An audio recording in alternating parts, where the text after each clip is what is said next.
હકીકત છે।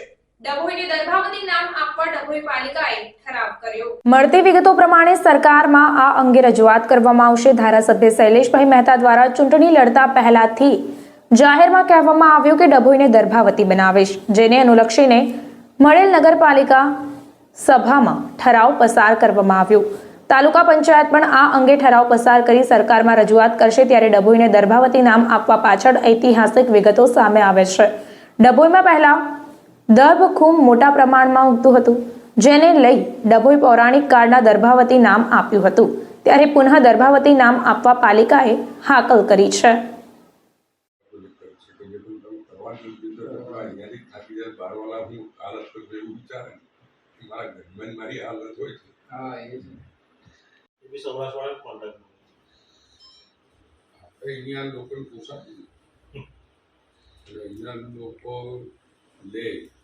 તેની હું હાલત થાય કે આપણે જોઈએ કોર્પોરેશન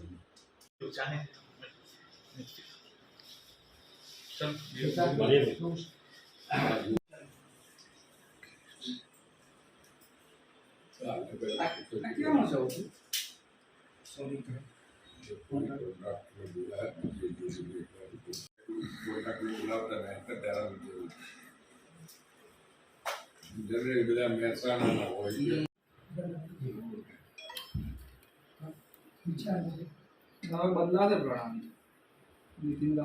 અંગ્રેજોની ગુલામીમાં હતો ત્યારે આ ગામનું નામ દર્ભાવતી હતું, જે અંગ્રેજો બોલી શકતા ન હતા સ્પષ્ટ રીતે, જેના કારણે ગામનું નામ બદલાઈને ડભોઈ અને ડભોઈ નામ થઈ ગયું હતું। જે ધારાસભ્યશ્રીએ સતત પ્રયત્નોથી અને દર્ભાવતી કેવી રીતે થાય એમાં પ્રયત્નશીલ રહ્યા હતા।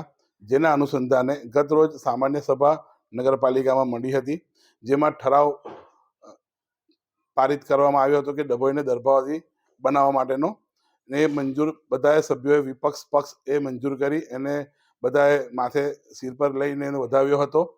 જે કરીને 4 તારીખની સામાન્ય સભામાં મોટું કામ ડભોઈને દર્ભાવતી બનાવવામાં એમાં કામગીરીમાં આગળ ધપ્યા હતા। સાથે સાથે બજેટ મંજૂર થયું હતું।